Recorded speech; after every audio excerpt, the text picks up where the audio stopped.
Olá, senhoras e senhores, meu nome é Felipe Ferreira, seja muito bem-vindo ao meu canal e nesse vídeo aqui eu vou precisar do seu compartilhamento, principalmente se tu for do Nordeste. Afinal, recentemente Jair Bolsonaro foi alvo das velhas fake news e críticas seletivas da grande mídia. Enquanto conversava discretamente com Onyx Lorenzoni, Bolsonaro criticou os governadores do Nordeste e disse que o pior era o comunista Flávio Dino. Esses governadores o pior do Maranhão. Tem que ter nada pra esse cara. Pois é, e como se não bastasse tantas pessoas associadas ao governo federal tendo conversas vazadas, agora é a vez do nosso presidente. E como já era de se esperar, a mídia tá fazendo uma tempestade em copo d'água em torno desse assunto que vale super a pena comentar. Mas antes, é claro, não se esqueça de deixar o seu like, se inscrever no canal, ativar o sininho de notificações e, é claro, compartilhar nos seus grupos de WhatsApp e Facebook. Agora sim, vamos lá! Você sabia que nos últimos anos o governo te cobrou uma taxa indevida, ou seja, a mais, na sua conta de luz? Que merda, hein? Sabia não? Pois é, e clicando aqui no link da descrição você vai saber o passo a passo de como resgatar sozinho 5 anos de cobranças ilegais. Tudo isso? Mas é claro, se você não quiser, tem a opção de contratar um advogado para fazer isso para ti e cobrar muito mais. Então não perca tempo, faça como eu e garanta já o seu guia de restituição do ICMS da conta de luz. Pegue de volta um dinheiro que é seu por direito e reduz em até 30% o valor da sua conta de luz. O link está aqui na descrição. Bom, pessoal, como vocês viram, eles querem a todo custo emplacar a narrativa de um presidente contra os nordestinos, sendo que as críticas de Bolsonaro eram contra os governadores, que vivem tentando atrapalhar os planos do governo federal na região. No começo do ano, por exemplo, Flávio Dino criticou a parceria que o Bolsonaro fez com os Estados Unidos para a reativação da base de lançamentos de Alcântara. A ideia era trazer investimentos da NASA para que em breve possamos enviar para o espaço satélites, ou até mesmo alugar o espaço para quem pudesse lançar, o que com certeza ia transformar aquela região do Maranhão em lucrativa novamente para o estado. Só que a anta quadrada do governador criticou a parceria e disse que não quer se entregar aos interesses dos americanos.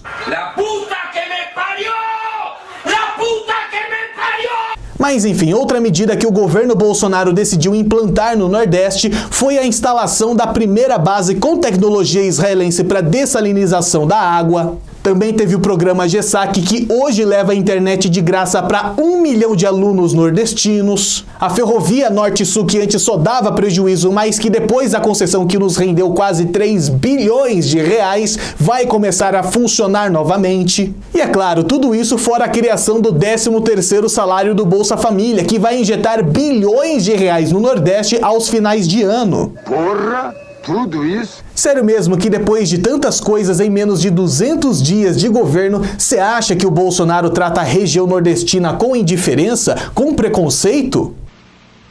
Não! Quem de fato trata o povo dessa forma são os governadores, que pensam que o povo é burro o suficiente para servir de massa de manobra deles contra o governo federal. Quem não se lembra quando no começo do ano o governador do Ceará comprou briga contra as facções criminosas e colocou o estado em alerta máximo por conta da crise de segurança pública? No dia seguinte, Bolsonaro e Sérgio Moro estavam enviando milhares de soldados da Força Nacional para resolver o problema. E o resultado? Apenas em janeiro, uma redução de 60% no número de mortes violentas. No mês seguinte, uma outra redução de 55%. Se hoje existe redução na criminalidade do nosso país, os números foram puxados por conta do Nordeste. No primeiro trimestre, por exemplo, na Bahia, os homicídios caíram cerca de 19% e em Pernambuco, 28%. Legal! Bem louco! Na Paraíba, a queda também foi de 28% no primeiro bimestre e no Rio Grande do Norte, pasmem, 40% menos homicídios do que no mesmo período do ano passado. Já em Alagoas, segundo a Polícia Civil, no primeiro trimestre de 2019, o estado registrou a menor taxa de mortes violentas desde o início da série histórica. Porra! Em Sergipe, a mesma coisa, menor número da história com uma queda de 32% em relação ao ano anterior. E vou resumir com 2 palavras: parabéns! O que hoje a mídia faz com o governo Bolsonaro é uma das maiores canalices e tentativas de assassinato de reputação que eu já vi. E o que mais me deixa enfurecido é saber que eles usam o povo nordestino como uma ferramenta para promover essa desinformação. Eu fiz uma crítica ao governador do Maranhão e da Paraíba. Vive me esculhambando, obras federais vão para lá, dizem que é deles, não são deles, é do povo, tá certo? A crítica foi esses 2 governadores, nada mais além disso. Uma crítica em 3 segundos, hein? Em 3 segundos vocês da mídia fazem uma festa. Eu estou sentindo uma treta. Eles, tá, têm uma ideologia, perderam as eleições e tentam o tempo todo, através da desinformação, manipular eleitores nordestinos. Ah, pelo amor de Deus, vai. Se eu chamar você de feia agora, acabou o mundo. Todas as mulheres vão estar contra mim. Ah, não, se eu falar que você é feia, todas as mulheres do Brasil estarão contra mim. O que é isso aqui? O que é isso aqui? Eles acham que o Nordeste é uma massa de manobra dessa. Na verdade, a imprensa brasileira está com saudade do PT. Fatality. Muitos de vocês devem se lembrar, mas um episódio parecido aconteceu durante a campanha eleitoral de 2018. Quando várias pessoas começaram a acusar o Jair Bolsonaro de ter chamado os nordestinos de burros depois que ofereceu capim para os eleitores do Haddad. Tá acabando aqui a maratona do Rio, né? Gritou golpista, tem um almoço aqui, ó. Então, ó, hospital do Lula, natural, normal. E eu tô oferecendo aqui de graça um almoço para os eleitores do Lula. Tem que ter pouco, né? Mas aqui é um passo muito bom, dá por 50 almoçar aí. Eleitor do Lula, como acabou a mortadela, sobrou um capim pra vocês aí, tá legal?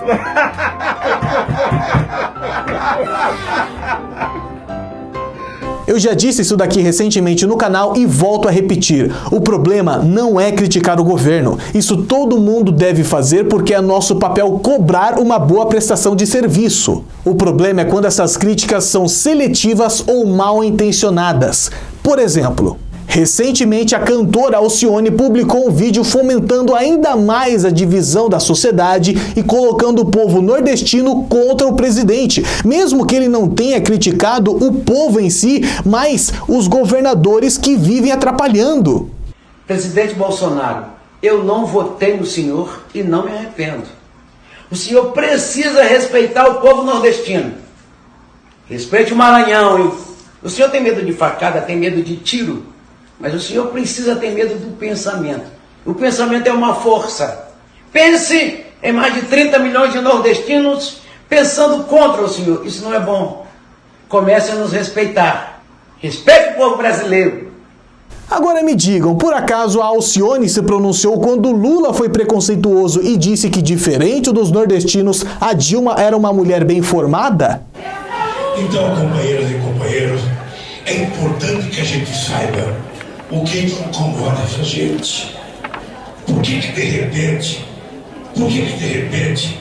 a Dilma não é nenhuma nordestina? A Dilma não é um retirante nordestino que eles poderiam ter preconceito? A Dilma é uma mulher bem formada. A Dilma é uma economista de qualidade no Unicamp. É uma mulher que tem história. Por que tanto ódio? O ódio não é contra a Dilma. O ódio é contra o projeto de Haddad. É evidente que existe má fé e seletividade na imprensa brasileira. Afinal, não convém a eles propagar um discurso segregador da sociedade quando quem está falando besteira é o Lula em um microfone sendo gravado. Mas é interessante quando o Bolsonaro está tendo uma conversa discreta com um ministro de seu governo e o áudio é vazado. Como eu venho denunciando aqui no canal desde o começo, essa daí é a galera do quanto pior melhor. Eles não querem que o Brasil dê certo nas mãos do Bolsonaro porque querem retomar o projeto criminoso de poder petista. Afinal, vocês estão cansados de saber rolava muita grana quando os petistas estavam administrando o país. É verdade. Mas enfim, pessoal, era isso que eu tinha para comentar no vídeo de hoje e queria aproveitar aqui também para agradecer os 400 mil inscritos aqui no canal do Ferreira. De verdade, eu não sei como agradecer. Muito obrigado de coração, vocês são incríveis na minha vida e eu jamais pude imaginar que eu chegaria a essa marca em apenas 3 meses desde que eu saí do Jacaretanga. Peço mais uma vez para que você compartilhe esse vídeo aqui nos seus grupos de WhatsApp, Facebook, principalmente se for do Nordeste. Eu vou ficando por aqui. Meu nome é Felipe Ferreira e até a próxima. Tchau, tchau.